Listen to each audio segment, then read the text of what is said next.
الحمد للہ وحدہ والصلاة والسلام علی من لا نبی بعدہ اما بعد فاعوذ باللہ من الشیطان الرجیم بسم اللہ الرحمن الرحیم قل تعالوا اتل ما حرم ربکم علیکم الا تشرکوا به شیئا وبالوالدین احسانا صدق اللہ العظیم اللہم صلی علی محمد وعلی آل محمد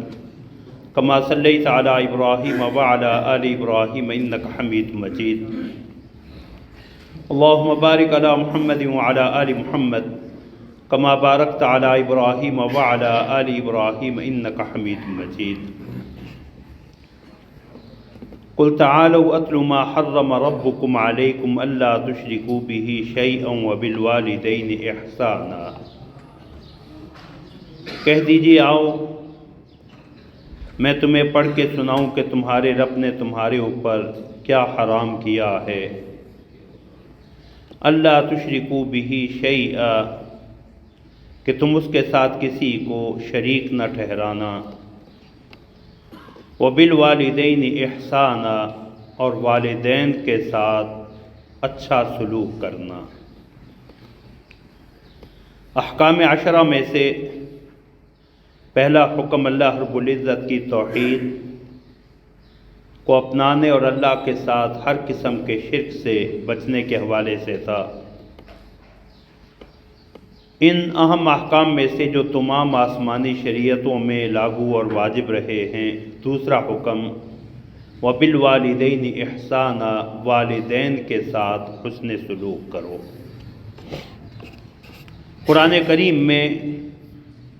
متعدد مقامات پہ جہاں اللہ رب العزت نے اپنی عبادت کا حکم دیا، شرک سے بچنے کا حکم دیا، اپنا شکر ادا کرنے کا حکم دیا، وہیں اللہ رب العزت نے والدین کے ساتھ حسن سلوک اور ان کے شکر گزار ہونے کا حکم بھی دیا ہے۔ اس آیت مبارکہ میں بھی سورہ اسراء میں وَقَضَىٰ رَبُّكَ أَلَّا تَعْبُدُوا إِلَّا إِيَّاهُ وَبِالْوَالِدَيْنِ إِحْسَانًا آپ کے رب نے حکم دے دیا کہ اس کے سوا کسی اور کی عبادت نہ کرنا، وَبِالْوَالِدَيْنِ إِحْسَانًا اور والدین کے ساتھ حسن سلوک کرنا۔ إِمَّا يَبْلُغَنَّ عِندَكَ الْكِبَرَ أَحَدُهُمَا أَوْ كِلَاهُمَا فَلَا تَقُل لَّهُمَا أُفٍّ وَلَا تَنْهَرْهُمَا وَقُل لَّهُمَا قَوْلًا كَرِيمًا اور اگر ان دونوں میں سے وہ دونوں یا کوئی ایک بڑھاپے میں تمہارے پاس پہنچیں تو انہیں اف تک نہ کہنا، وَلَا تَنْهَرْهُمَا انہیں جھڑکنا مت، وَقُل لَّهُمَا قَوْلًا كَرِيمًا اور ان سے نرم اور اچھی گفتگو کرنا، وَاخْفِضْ لَهُمَا جَنَاحَ الذُّلِّ مِنَ الرَّحْمَةِ اور رحمت سے مہربانی سے ان کے لیے اپنے پہلو کو جھکائے رکھنا، وَقُلْ رَبِّ ارْحَمْهُمَا كَمَا رَبَّيَانِي صَغِيرًا اور کہنا میرے رب ان پہ رحم فرما جس طرح انہوں نے بچپن میں میری تربیت کی تھی۔ وَوَصَّيْنَا الْإِنسَانَ بِوَالِدَيْهِ إِحْسَانًا حَمَلَتْهُ أُمُّهُ كُرْهًا وَوَضَعَتْهُ كُرْهًا وَحَمْلُهُ وَفِصَالُهُ 30 شهرًا ہم نے انسان کو اس کے والدین کے ساتھ اچھے سلوک کا حکم دیا۔ اس کی ماں نے اسے مشقت سے اٹھائے رکھا، مشقت سے جنم دیا اور اس کا اٹھائے رکھنا اور پھر اس کا دودھ پلانا یہ 30 مہینوں پہ مشتمل ہے۔ سورہ لقمان میں انشکر لی ولوالدیک میرے شکر گزار رہو اور اپنے والدین کے شکر گزار رہو۔ حضرات مفسرین نے لکھا ہے کہ اللہ رب العزت نے قرآن کریم میں اپنے حق توحید کے بعد بندوں کے حقوق میں سب سے مقدم والدین کے حق کو رکھا، اور اس کی ایک وجہ حضرات مفسرین نے یہ بیان فرمائی ہے کہ اللہ رب العزت انسان کے حقیقی رب ہیں، اس کو وجود دینے والے حقیقی مالک اللہ رب العزت ہیں، لیکن ظاہری طور پہ اللہ رب العزت نے انسان کے دنیا میں وجود میں آنے کا سبب ماں باپ کو بنایا۔ اس لیے اللہ رب العزت نے اپنے حق توحید کے بعد والدین کے ساتھ حسن سلوک کا حکم دیا، اور والدین کی اہمیت اور والدین کے حقوق کی اہمیت کے لیے اللہ رب العزت نے دعا بھی خود تعلیم فرما دی، وَقُلْ رَبِّ ارْحَمْهُمَا كَمَا رَبَّيَانِي صَغِيرًا، کہ میرے رب ان پہ رحم کرنا جس طرح بچپن میں انہوں نے میری تربیت کی۔ تو اللہ رب العزت جہاں مربی ہیں، حقیقی مربی، وہیں انسان کے لیے اس کے دنیا میں آنے کا ظاہری سبب اور اس کی تربیت کرنے والے اس کے والدین ہیں۔ دوسری وجہ حضرات مفسرین نے اس کی یہ لکھی ہے کہ موحد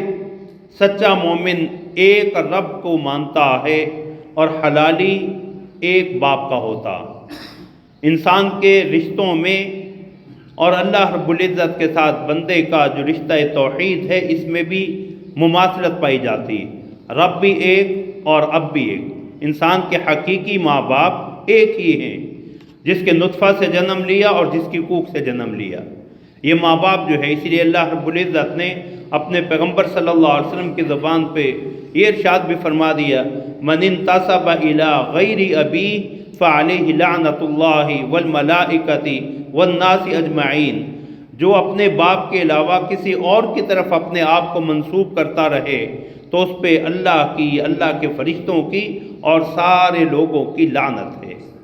انشکر لی ولی والدیک، اس لیے اللہ نے حکم دیا کہ میرے شکر گزار رہو اور اپنے والدین کے شکر گزار رہو۔ امام قرطبی رحمۃ اللہ علیہ نے لکھا ہے کہ اللہ رب العزت کا شکریہ نعمت ایمان پہ، نعمت توحید پہ، اور والدین کا شکریہ نعمت تربیت پہ۔ حضرت سفیان ابن عیینہ رحمۃ اللہ علیہ مشہور محدث ہیں، فرمایا کرتے تھے کہ اللہ رب العزت نے نماز کے آغاز میں جو ہے الحمدللہ رب العالمین اپنے شکر کا حکم دیا، اور نماز کے اختتام میں رب اجعلنی مقیم الصلاۃ ومن ذریتی ربنا وتقبل دعا ربنا اغفر لی ولوالدی وللمؤمنین یوم یقوم الحساب میں والدین کے لیے دعائے مغفرت کا حکم دیا۔ تو سب سے بڑا حق جو ہے وہ انسان پہ حقوق العباد میں والدین کا ہے۔ رسول اللہ صلی اللہ علیہ وسلم نے صحابیہ حضرت عبداللہ بن مسعود رضی اللہ تعالیٰ عنہ کی حدیث صحیح بخاری کی کہ ایک شخص آئے اور انہوں نے آ کے رسول اللہ صلی اللہ علیہ وسلم سے سوال کیا۔ دوسری حدیث میں کہ سائل میں خود ہی تھا کہ میں نے پوچھا یا رسول اللہ سب سے بڑی نیکی کون سی ہے، سب سے افضل عمل کون سا ہے؟ تو فرمایا اللہ رب الصلاۃ لوقتها، وقت پہ نماز کی ادائیگی کرنا، یعنی اللہ کے حق کو ادا کرنا۔ میں نے پوچھا یا رسول اللہ اس کے بعد؟ فرمایا اس کے بعد جو ہے وہ والدین کے ساتھ حسن سلوک کرنا۔ میں نے پوچھا یا رسول اللہ اس کے بعد؟ تو فرمایا الجہاد فی سبیل اللہ، اللہ کے راستے میں جہاد کرنا۔ تو رسول اللہ صلی اللہ علیہ وسلم نے اس حدیث مبارک میں جہاد سے بھی زیادہ افضل جو ہے وہ والدین کے ساتھ حسن سلوک کو قرار دیا۔ ایک حدیث میں رسول اللہ صلی اللہ علیہ وسلم سے پوچھا گیا رسول اللہ، صحابی کہتے ہیں رسول اللہ صلی اللہ علیہ وسلم نے فرمایا کہ میں تمہیں سب سے بڑا گناہ نہ بتلاؤں؟ تو صحابہ نے کہا رسول اللہ ارشاد فرمائیں۔ تو فرمایا کہ الاشراک باللہ، اللہ کے ساتھ جو ہے وہ شریک ٹھہرانا، کسی کو اللہ کے ساتھ کسی کو شریک ٹھہرانا، اور اس کے بعد حقوق الوالدین، والدین کی نافرمانی۔ اور پھر رسول اللہ صلی اللہ علیہ وسلم ٹیک لگائے بیٹھے تھے، آپ نے ٹیک چھوڑ دی اور آگے ہو کے سیدھے ہو کے فرمانے لگے وشہادۃ الزور وشہادۃ الزور وشہادۃ الزور، اور جھوٹی گواہی دینا، جھوٹی گواہی دینا، جھوٹی گواہی دینا۔ رسول اللہ نے اسے اتنی دفعہ دہرایا کہ صحابہ کہتے ہیں ہمیں تمنا ہوئی کہ رسول اللہ اپنے آپ کو مزید نہ تھکائیں اور آپ جو ہے وہ خاموشی اختیار فرما لیں۔ اور والدین میں بھی اللہ رب العزت نے ماں کا حق جو ہے وہ زیادہ مقدم رکھا۔ رسول اللہ صلی اللہ علیہ وسلم سے صحابی نے پوچھا من احق الناس بحسن صحبتی یا رسول اللہ، یا رسول اللہ میرے حسن سلوک کا، میری اچھی صحبت کا سب سے زیادہ مستحق کون ہے؟ تو فرمایا امک ثم امک ثم امک ثم ابو، تمہاری والدہ، تمہاری والدہ، تمہاری والدہ، پھر تمہارے باپ۔ دوسری بات میں ہے ثم اباک ثم ادناک فادناک، چوتھی دفعہ فرمایا پھر تمہارے والد، پھر تمہارے دیگر قریبی رشتہ دار۔ تو رسول اللہ صلی اللہ علیہ وسلم نے یہاں 3 دفعہ جو ہے وہ ماں کا حق جو ہے وہ بیان فرمایا۔ تو حضرات مفسرین نے لکھا ہے حضرت امام ابن بطال رحمۃ اللہ علیہ کے حوالے سے فرمایا کرتے تھے کہ اللہ نے ماں کا حق جو ہے وہ باپ سے 3 گنا زیادہ اس لیے رکھا کہ ماں 3 عمل ایسے کرتی ہے جس میں باپ شریک نہیں ہے۔ اس کا حمل اٹھائے پھرنا، یہ 9 مہینے تک جو ہے وہ اسے اٹھائے پھرتی ہے، پھر اسے جو ہے وہ جنم دینا، جنم دینے کی جو تکالیف ہیں، اور اس کے بعد جو ہے وہ اسے پھر دودھ پلانا۔ یہ 3 جو ہے وہ تکلیفیں، 3 مشقتیں ایسی ہیں جو صرف ماں اٹھاتی۔ اور اسی بنا پہ رسول اللہ صلی اللہ علیہ وسلم کے بعد مسند بزار کی حدیث ہے کہ رسول اللہ صلی اللہ علیہ وسلم ایام حج میں طواف کر رہے ہیں، ایک آدمی نے جو ہے وہ اپنی ماں کو اپنے کندھوں پہ اٹھایا ہوا، اتنی ضعیف ہے کہ خود چل نہیں سکتی، اور کندھوں پہ اٹھا کے انہیں طواف کروا رہا، اور کہنے لگے رسول اللہ میری والدہ اتنی ضعیف ہے کہ سواری پہ بھی بیٹھ نہیں سکتی، میں نے سارا سفر جو ہے انہیں کندھوں پہ اٹھا کے کیا، یہاں بھی سارے مناسک میں انہیں اپنے کندھوں پہ اٹھا کے جو ہے وہ ادا کر رہا ہوں، حل ادیت حق امی، کیا میں نے اپنی ماں کا حق ادا کر دیا؟ تو رسول اللہ صلی اللہ علیہ وسلم کی آواز پر آ کے فرمایا لا ولو بظفرۃ واحدہ، نہیں، تو نے تو تیری ولادت کے وقت تیری ماں نے جو تکلیفیں برداشت کی تھی ان میں سے ایک تکلیف کا، ایک درد کا بھی ابھی حق ادا نہیں کیا۔ تو رسول اللہ صلی اللہ علیہ وسلم نے والدہ کا حق جو ہے وہ زیادہ رکھا، لیکن دونوں کے حق والد کے حوالے سے فرمایا۔ حضرت ابو امامہ رضی اللہ تعالیٰ عنہ کی حدیث ہے کہ رسول اللہ صلی اللہ علیہ وسلم نے فرمایا کہ الوالد اوسط ابواب الجنہ، والد جو ہے وہ جنت کا بہترین یا درمیانہ دروازہ ہے، اب تیری مرضی ہے تو اس دروازے کی حفاظت کر یا اسے ضائع کر دے۔ ایک حدیث میں حضرت ابو امامہ رضی اللہ تعالیٰ عنہ کی حدیث ہے، رسول اللہ صلی اللہ علیہ وسلم نے جب پوچھا گیا رسول اللہ کہ والدین کا اولاد پہ حق کیا ہے، تو رسول اللہ صلی اللہ علیہ وسلم نے فرمایا ہما جنتک او نارک، وہ دونوں تیری جنت ہیں، یا معاذ اللہ ان کی نافرمانی کرے گا تو وہ دونوں تیرے لیے جہنم میں جانے کا سبب بنیں گے۔ تو وہ تیری جنت ہیں یا دونوں تیرے لیے جو ہے وہ معاذ اللہ جہنم میں جانے کا سبب ہیں۔ ایک حدیث میں رسول اللہ صلی اللہ علیہ وسلم نے فرمایا کہ رضا اللہ یا رضا الرب فی رضا الوالدین و سخط الرب فی سخط الوالدین، اللہ کی رضا اور خوشنودی والدین کی رضا اور خوشنودی میں ہے، اور اللہ کی ناراضگی اور اللہ کا غضب جو ہے والدین کی جو ہے وہ ناراضگی میں ہے۔ رسول اللہ صلی اللہ علیہ وسلم سے متعدد احادیث جو ہے وہ والدین کے حقوق کے حوالے سے، سیدنا ابو بکر رضی اللہ تعالیٰ عنہ فرماتے ہیں کہ رسول اللہ صلی اللہ علیہ وسلم نے فرمایا کہ دنیا میں باقی جتنے بھی گناہ ہیں ہو سکتا ہے اللہ اپنی حکمت سے، رحمت سے اس کی سزا کو مؤخر کر دیں، لیکن ایک گناہ ایسا ہے جس کی سزا معاذ اللہ دنیا میں ہی انسان کو مل کے رہتی ہے، اور وہ والدین کے ساتھ جو ہے وہ برا سلوک ہے، والدین کی نافرمانی ہے۔ تو اللہ رب العزت نے والدین کو اتنا حق دیا۔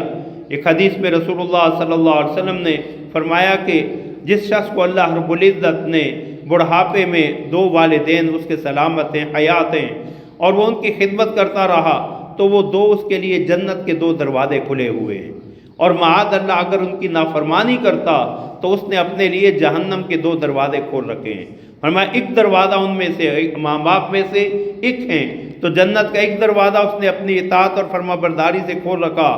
یا جو ہے وہ اس نے جہنم کا ایک دروازہ اپنی نافرمانی کی بنا پہ کھول رکھا۔ تو رسول اللہ صلی اللہ علیہ وسلم کے ایک صحابی نے سوال کیا رسول اللہ وَإِن ظَلَمَانِي، اگرچہ ماں باپ مجھ پہ ظلم بھی کرتے ہوں۔ حضرات صحابہ کے ہاں مبالغہ آرائیاں نہیں تھیں، وہ الفاظ کے معانی اور ان کی حقیقت سے آگاہ تھے۔ تو صحابی نے پوچھا اگر ماں باپ مجھ پہ زیادتی ہی کر رہے ہوں، تو رسول اللہ صلی اللہ علیہ وسلم نے فرمایا 3 دفعہ وَإِن ظَلَمَا وَإِن ظَلَمَا وَإِن ظَلَمَا، اگرچہ ماں باپ ظلم بھی کیوں نہ کر رہے ہوں تمہیں پھر بھی ان کی نافرمانی کی اجازت نہیں ہے۔ دوسری حدیث میں مسند احمد میں اس حدیث کے الفاظ یہ ہیں کہ رسول اللہ صلی اللہ علیہ وسلم نے فرمایا لا تعقن والدیک، کبھی بھی اپنے ماں باپ کی نافرمانی نہ کرنا۔ تو صحابی نے یہی سوال کیا رسول اللہ اگرچہ ماں باپ مجھ پہ ظلم کر رہے ہوں، تو فرمایا وَإِن ظَلَمَاكَ وَإِن ظَلَمَاكَ وَإِن ظَلَمَاكَ، 3 دفعہ ارشاد فرمایا اگر ان کی طرف سے کوئی زیادتی بھی ہو رہی ہو، ظلم بھی ہو رہا ہو، تو پھر بھی تمہیں ان کی نافرمانی کرنے کی اجازت نہیں ہے۔ حضرت معاذ رضی اللہ تعالیٰ عنہ کی مشہور حدیث جس میں فرمایا کہ رسول اللہ نے مجھے 10 چیزوں کی وصیت فرمائی، خاص طور پہ نصیحت کی۔ ان میں رسول اللہ صلی اللہ علیہ وسلم نے فرمایا وَلَا تَعُقَّنَّ وَالِدَيْكَ وَإِنْ أَمَرَاكَ أَن تَخْرُجَ مِنْ أَهْلِكَ وَمَالِكَ، کہ اپنے ماں باپ کی کبھی بھی نافرمانی نہ کرنا، اگرچہ تمہیں تمہارے ماں باپ تمہارے اہل و عیال یعنی بیوی کو چھوڑنے کا یا اپنے مال سے دستبردار ہونے کا حکم دے، پھر بھی ان کی نافرمانی نہ کرنا۔ اور اس کا عملی جو ہے وہ ثبوت حضرت عبداللہ بن عمر رضی اللہ تعالیٰ عنہ فرماتے ہیں کہ میری ایک بیوی تھی، حضرت عمر رضی اللہ تعالیٰ عنہ اسے پسند نہیں فرماتے تھے، اور مجھے حضرت عمر نے حکم دیا کہ اسے طلاق دے دو، تو میں نے طلاق نہیں دی، تو حضرت عمر رسول اللہ صلی اللہ علیہ وسلم کے پاس آئے گا کہ یا رسول اللہ، میں بعض وجوہات کی بنا پہ عبداللہ بن عمر کو کہہ رہا ہوں، عبداللہ کو کہہ رہا ہوں کہ اپنی بیوی کو طلاق دے دے، اس نے طلاق نہیں دی، تو رسول اللہ نے فرمایا اتے اباک، اپنے باپ کی بات مان۔ ایک صحابی آئے رسول اللہ صلی اللہ علیہ وسلم کے پاس، یا رسول اللہ کماتا میں ہوں اور میرے والد میری مرضی کے بغیر، میری اجازت کے بغیر جو ہے وہ میرے مال میں سے جو چاہتے ہیں لے لیتے ہیں، تو فرمایا رسول اللہ نے ناگواری کے عالم میں اذهب انت ومالک لابیک، جاؤ تم خود بھی اور تمہارا مال بھی تمہارے باپ کی ملکیت ہے، تمہارا وجود بھی تمہارے باپ کی وجہ سے، اور تیرا یہ مال بھی جو ہے وہ تیرے والد کا ہے۔ حضرت معاویہ بن جاہمہ اسلمی رضی اللہ تعالیٰ عنہ فرماتے میرے والد جاہمہ رسول اللہ صلی اللہ علیہ وسلم کے پاس آئے اور کہا یا رسول اللہ میں جہاد کے لیے آیا ہوں، مجھے میدان جنگ میں بھیجیے، تو رسول اللہ صلی اللہ علیہ وسلم نے پوچھا احی ابواک، پہلے یہ بتلا تیرے والدین زندہ؟ یا رسول اللہ میرے والدین زندہ ہیں، تو فرمایا الزمہما، بعض روایت میں کہ میری والدہ زندہ، فرمایا الزمہا فإن الجنۃ تحت رجلہا، جا کے ماں کی خدمت کر، اللہ نے جنت ماں کے قدموں میں رکھی۔ ایک اور صحابی یمن سے طویل سفر کر کے رسول اللہ صلی اللہ علیہ وسلم کے دست مبارک پہ بیعت کرنے آئے ہیں اور کہا یا رسول اللہ میں آپ سے بیعت کرنے آیا ہوں، لیکن میں جب گھر سے نکلا ہوں تو میرے والدین رو رہے تھے میرے اس طویل سفر کی بنا پہ، میری جدائی کی بنا پہ، تو رسول اللہ صلی اللہ علیہ وسلم نے فرمایا میں قطعاً تیری بیعت نہیں لوں گا، جاؤ اور اپنے والدین کو اضحکہما کما ابکیتہما، جس طرح انہیں رلا کے آیا ہے اب جا کے انہیں ہنسا، انہیں خوش کر۔ تو رسول اللہ صلی اللہ علیہ وسلم کی یہ تعلیمات کہ جہاد سے بھی زیادہ رسول اللہ صلی اللہ علیہ وسلم کے دستے حق پہ بیعت سے بھی زیادہ رسول اللہ صلی اللہ علیہ وسلم نے اہمیت جو ہے وہ والدین کے ساتھ حسن سلوک کو دی ہے، اور والدین کا یہ تعلق جو ہے اور والدین کا یہ حسن سلوک کے ساتھ حسن سلوک ان کی دنیا میں نہیں، دنیا سے جانے کے بعد بھی اللہ نے باقی رکھا۔ حضرت ابو سعید ساعدی رضی اللہ تعالیٰ عنہ فرماتے ہیں کہ رسول اللہ صلی اللہ علیہ وسلم کے پاس بنو سلمہ قبیلے کے ایک شخص آئے، صحابی آئے اور کہے رسول اللہ میرے والدین دنیا سے چلے گئے ہیں، حل بقی من بر ابوی شیء بعد موتہما، ان کے دنیا سے جانے کے بعد بھی والدین کے ساتھ حسن سلوک کی، ان کے ساتھ احسان کی کوئی صورت باقی رہتی ہے؟ تو رسول اللہ صلی اللہ علیہ وسلم نے فرمایا نعم، الصلاۃ علیہما ای الدعاء لہما، سب سے پہلے تو ان کی نماز جنازہ پڑھنا، ان کے لیے دعا کرنا، والاستغفار لہما، ان کے لیے استغفار کرتے رہنا، ان کے لیے دعائے مغفرت کرتے رہنا، وانفاذ عہدہما من بعدہما، اور ان کے دنیا سے جانے کے بعد اگر انہوں نے کسی کے ساتھ کوئی وعدہ کیا تھا، کوئی قول قرار کیا تھا تو اسے جو ہے وہ پورا کرنا۔ یہاں بالخصوص ہمارے نوجوان ساتھیوں میں، نوجوان طبقے میں جو سوال اٹھتا ہے ذہنوں میں کہ زندگی ہم نے گزارنی، ہمارے مستقبل کا شادی کا فیصلہ والدین کیوں کر رہے ہیں؟ رسول اللہ نے تو یہ حکم دیا ہے کہ اگر والدین کوئی قول و قرار کر دیں تو ان کے جانے کے بعد بھی جو ہے وہ اسے نبھاؤ، ان کی زندگی میں نبھانا تو اور زیادہ ضروری۔ وَإِنْفَاذُ عَهْدِهِمَا مِنْ بَعْدِهِمَا وَإِكْرَامُ صَدِيقِهِمَا، ان کے دوستوں کا بھی اکرام کرنا۔ حضرت عبداللہ بن عمر رضی اللہ تعالیٰ عنہ اپنے رفقا کے ساتھ جو ہے کہیں جا رہے تھے، سواری پہ تھے، دور سے ایک بوڑھا آتا ہوا دکھائی دیا تو اسے دیکھ کے سواری سے نیچے اتر گئے، جب وہ قریب آیا اسے ادب سے ملے، اپنا عمامہ سر سے اتارا، اس کے سر پہ رکھ دیا، یہی نہیں بلکہ سواری بھی اس کے حوالے کر دی، یہ بھی انہیں تحفتاً دے دی۔ تو خادم کہنے لگا کہ آپ نے اپنے آپ کو اتنا، یہ دیہاتی بوڑھا جو ہے وہ لوگ یہ تو معمولی سی بات پہ بھی خوش ہو جاتے ہیں، تو آپ نے انہیں اپنا عمامہ دے دیا، پگڑی پہنا دی، وہ اسی پہ مطمئن تھا، آپ نے اپنی سواری بھی دے دی، خود پیدل ہو کے جو ہے وہ چل دیے۔ تو فرمایا کان صدیقا لابی، یہ میرے والد عمر رضی اللہ تعالیٰ عنہ کا دوست تھا۔ تو یہ والد کا دوست جو ہے اس کا اکرام، والدین کے و اکرام صدیقہما، ان کے دوستوں کا اکرام کرنا یہ بھی والدین کا حق ہے۔ وصلۃ الرحم التی لا توصل الا بہما، اور ان رشتوں کو نبھانا جس کی بنیاد والدین ہے۔ ددیال کے سارے رشتوں کی بنیاد باپ ہے، ننیال کے سارے رشتوں کی بنیاد ماں ہے، اور ایک رشتہ ایسا ہے جس میں دونوں نسبتیں موجود ہیں، وہ بہن بھائی کا رشتہ، ماں کی نسبت بھی ہے، بھائی باپ کی نسبت بھی موجود ہے۔ تو رسول اللہ صلی اللہ علیہ وسلم نے فرمایا والدین کے دنیا سے جانے کے بعد ان کے لیے دعائے مغفرت کرنا، ان کا نماز جنازہ پڑھنا، دعا کرنا، ان کے کیے ہوئے قول و قرار کو پورا کرنا، اور ان کے دوستوں کا اکرام کرنا، اور وہ رشتے جس کی بنیاد ماں باپ ہے انہیں نبھانا، یہ بھی والدین کا حق ہے۔ اور والدین کے خدمت کرنے پہ، والدین کی اطاعت پہ اللہ اجر کیا عطا فرماتے ہیں۔ حضرت حارثہ بن نعمان رضی اللہ تعالیٰ عنہ، رسول اللہ صلی اللہ علیہ وسلم نے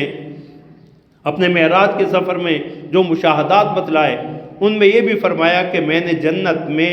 حارثہ بن نعمان کی تلاوت کی آواز سنی ہے،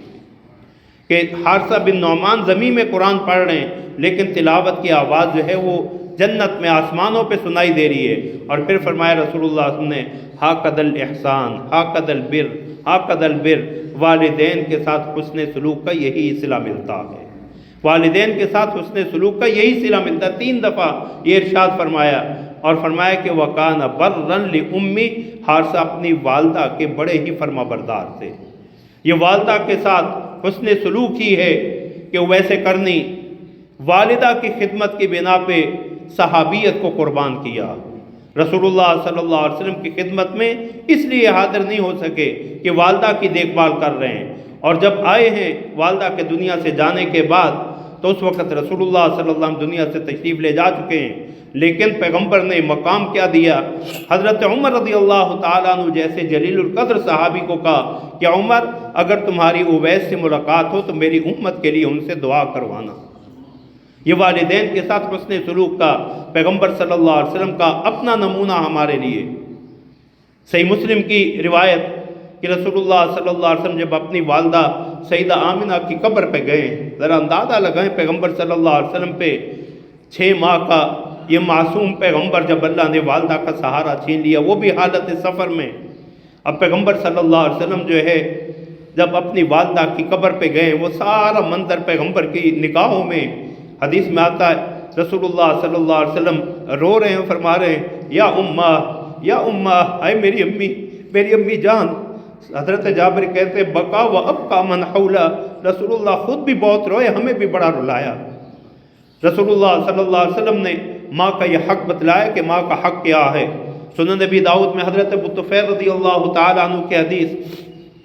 کہ رسول اللہ صلی اللہ علیہ وسلم جعرانہ میں مال غنیمت تقسیم کر رہے تھے، گوشت تقسیم کر رہے تھے، کہ اونٹ کو ذبح کیے اور اسے تقسیم کر رہے تھے۔ فرمایا وَكُنْتُ غُلَامًا شَابًا، میں نوجوان لڑکا تھا اور میں جو اونٹ کی ہڈیاں تھیں وہ اکٹھی کر رہا تھا، تو میں نے دیکھا کہ ایک بوڑھی عورت آئی، رسول اللہ صلی اللہ علیہ وسلم جو ہے وہ اس کے لیے اٹھ کھڑے ہوئے۔ رسول اللہ صلی اللہ علیہ وسلم جو ہے وہ اٹھ کھڑے ہوئے، وَبَسَطَ رِدَاءَهَا لَهُ، اپنی چادر مبارک جو ہے وہ بچھا دی، اور پھر اس پہ جو ہے رسول اللہ برابر بیٹھے نہیں۔ دوسری روایت میں ہے کہ آپ کے دونوں رضائی والدین سیدہ حلیمہ اور ان کے خاوند دونوں تشریف لائے، تو رسول اللہ صلی اللہ علیہ وسلم نے دونوں کو چادر ان کے لیے بچھائی اور درمیان میں بیٹھے نہیں، آپ جو ہے وہ جھکے ہوئے ان کی باتیں جو ہے وہ سنتے رہے۔ بالخصوص وہ بڑھیا آہستہ بولتی تھی عمر کی وجہ سے، رسول اللہ رکوع کی حالت میں جھکے ہوئے، کان اس کے منہ کے قریب جو ہے وہ رکھے اس کی باتیں سنتے رہے۔ صحابہ کہتے ہمیں بڑا ناگوار گزر رہا تھا کہ یہ کون خاتون ہے جو رسول اللہ کو اس قدر تکلیف میں ڈالے ہوئے ہے۔ اس خاتون نے اپنے دل کی باتیں جب پوری کی، اپنے دل کی ساری بھڑاس نکال لی، جب اٹھ کے جانے لگی پیغمبر صلی اللہ علیہ وسلم جو ہے وہ اٹھ کے کھڑے ہوئے، اسے سہارا دے کے جو ہے وہ اونٹنی پہ بٹھایا، اور جب وہ روانہ ہوئی جب تک اونٹنی نگاہوں سے اوجھل نہیں ہوئی رسول اللہ اسی سمت دیکھتے رہے۔ اور جب صحابہ کہتے رسول اللہ نے ہماری طرف رخ کیا، آپ کی آنکھوں سے آنسو جاری تھے، تو ہم نے کہا یا رسول اللہ یہ کون بڑھیا تھی جس نے آپ کو اتنی مشقت میں ڈالے رکھا؟ تو رسول اللہ رو دیے اور فرمایا یا ام التی ارضعتنی، یہ میری وہ ماں ہے جس نے مجھے دودھ پلایا تھا۔ تو اگر دودھ پلانے والی ماں کا یہ حق ہے تو جس نے جنم دیا ہے اس کا کیا حق ہوگا؟ جس باپ کے نطفہ سے ہم وجود میں آئے ہیں اس کا کیا حق ہوگا؟ تو اس لیے اللہ نے فرمایا وَبِالْوَالِدَيْنِ احسانا، والدین کے ساتھ حسن سلوک کرنا، والدین کے ساتھ حسن سلوک کرنا۔ امام راضی رحمۃ اللہ علیہ اور دیگر مفسرین نے لکھا ہے کہ احسان میں والدین کے ساتھ نیکی کی جو ممکنہ صورت ہے وہ ساری کی ساری شامل ہے۔ ان کی جسمانی خدمت ہے، ان کی مادی ضروریات پوری کرنا ہے، ان کے ساتھ حضرت مجاہد تابعی ہیں فرمایا کرتے تھے جو والدین کی طرف جو ہے وہ غصے والی نگاہ سے دیکھ بھی لیتا ہے وہ بھی اللہ کے ہاں فرما برداروں میں نہیں ہے۔ حضرت امام ابن کثیر رحمۃ اللہ علیہ نے سورہ اسراء کی اس آیت مبارکہ کے حوالے سے لکھا کہ فَلَا تَقُلْ لَهُمَا اُفٍّ، انہیں اف تک نہ کہنا۔ فرمایا کرتے تھے حضرت علی کے حوالے سے لکھا کہ حضرت علی فرمایا کرتے تھے اگر عربی زبان میں کسی سے تنگ پڑھنے کے لیے اف سے کوئی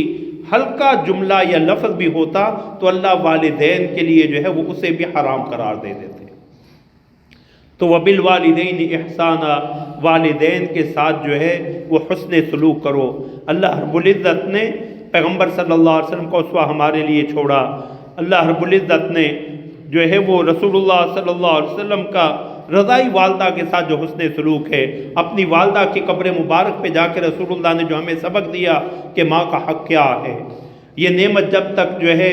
وہ موجود ہوتی ہے ہم غفلت، ہم کوتاہی، ہم سستی کرتے ہیں، اس نعمت کی قدر نہیں کرتی، اور جب یہ نعمت چھن جاتی ہے پھر پتہ چلتا ہے کہ یہ کس قدر عظیم نعمت ہے۔ والدین جو ہے رسول اللہ صلی اللہ علیہ وسلم نے اس لیے فرمایا کہ جو شخص یہ چاہے، اخروی فوائد تو ہیں ہی، فرمایا جو شخص یہ چاہے کہ اللہ اس کی عمر میں برکت عطا فرمائے اور اس کے رزق میں اضافہ فرمائے تو وہ اپنے والدین کے ساتھ اور اپنے رشتہ داروں کے ساتھ اچھا سلوک کیا کرے۔ تو وہ بالوالدین احسانا، والدین کے ساتھ جو ہے وہ اچھا سلوک کرو۔ ان اللہ حرم علیکم عقوق الامہات، اللہ نے تمہارے اوپر والدین کی نافرمانی کو حرام قرار دے دیا۔ والدین کی نافرمانی، والدہ کی نافرمانی، اور والدہ کا ذکر اس لیے کہ رسول اللہ صلی اللہ علیہ وسلم نے دیکھا کہ ماں جو ہے وہ کمزور ہے باپ کی نسبت، اس لیے ماں کا حق جو ہے اسے خاص طور پہ، تو جس طرح باپ کی ماں کی نافرمانی حرام ہے، والد کی نافرمانی بھی، اور جو دعائیں رد نہیں ہوتی ان میں والدین کی دعا اولاد کے حق میں۔ والدین کی دعا، حسن بصری رحمۃ اللہ علیہ ایک جملہ فرمایا کرتے تھے کہ ماں کی دعا اولاد کے حق میں 1000 ولیوں کی دعا سے بہتر ہے۔ ماں کی دعا اولاد کے حق میں 1000 ولیوں سے زیادہ بہتر ہے، اور اس کی دلیل اس حدیث کو پیش کیا کہ ایک صحابی آئے، یا رسول اللہ مجھ سے بہت بڑا گناہ سرزد ہو گیا ہے، میرے لیے دعائے مغفرت فرما دیں۔ اب پیغمبر کی دعا سے زیادہ قیمتی دعا تو اور کوئی نہیں، تو رسول اللہ نے فرمایا جا اپنی ماں سے دعا کروا لے۔ صحابی کہنے لگے یا رسول اللہ میری والدہ تو دنیا سے رخصت ہو چکی ہیں، فرمایا خالہ ہے؟ کہا رسول اللہ خالہ زندہ ہے، فرمایا جا خالہ سے دعا کروا لے، خالہ بھی ماں ہی ہے۔ تو پیغمبر صلی اللہ علیہ وسلم نے یہ تعلیم دے کے کہ پیغمبر کی دعا سے زیادہ قیمتی دعا تو اور کسی کی نہیں، لیکن پیغمبر صلی اللہ علیہ وسلم نے سبق یہ دیا کہ ماں سے دعا کروا، ماں نہیں ہے تو خالہ سے دعا کروا، کہ اس دعا میں کتنی جو ہے وہ اللہ نے تاثیر رکھی ہے۔ تو وَبِالْوَالِدَيْنِ احسانا، والدین کے ساتھ حسن سلوک کرنا، ان کے ساتھ شفقت کی، مہربانی کی، ان کے ساتھ اچھے سلوک کی جو بھی صورت ہو سکتی ہے اسے اپنائیں۔ اللہ رب العزت ہمیں عمل کی توفیق عطا فرمائے، اور یہ اللہ نے قرآن کریم میں انبیاء کا شیوا قرار دیا کہ انبیاء وَكَانَ بَرًّا بِوَالِدَيْهِ، وہ اپنے والدین کے بڑے فرما بردار تھے۔ حضرت عیسیٰ فرماتے وَبَرًّا بِوَالِدَتِي، اللہ نے مجھے اپنی والدہ کے ساتھ احسان اور نیکی کرنے والا بنا کے بھیجا ہے۔ اللہ ہمیں والدین کی قدر کرنے کی توفیق عطا فرمائیں، جن کے والدین دنیا سے رخصت ہو چکے اللہ ان کی آخرت کی منزلیں آسان فرمائیں۔ رب ارحمہما کما ربیانی صغیرا، یا اللہ جس طرح بچپن میں انہوں نے ہماری تربیت کی، یا اللہ ہمارے ان بوڑھے والدین کے بڑھاپے پہ رحم فرما۔ وآخر دعوانا ان الحمد للہ رب العالمین۔